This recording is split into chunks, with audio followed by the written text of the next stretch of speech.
Сегодня наша встреча посвящена работе обновленного состава Республиканского штаба по обеспечению энергетической безопасности и борьбе с незаконным присоединением к электрическим сетям. Дело в том, что новым президентом Республики Абхазия подписано распоряжение, утвержден новый состав, и сегодня хотелось бы проговорить об основных направлениях нашей деятельности, о той деятельности, которую мы вместе с вами в предыдущем, многие присутствующие находились и в предыдущем составе, проводилась с начала года и проводится в настоящее время, какие достигнуты результаты, какие цели были выполнены, сколько у нас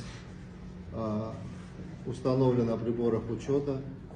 Мы знаем, что сейчас реализуется пилотный проект, как работа ведется по контролю за уровнем собираемости за электроэнергию, как работа ведется по поиску майнинга оборудования, его изъятию, хранению в том числе, ну и многие другие вопросы, связанные с этой тематикой.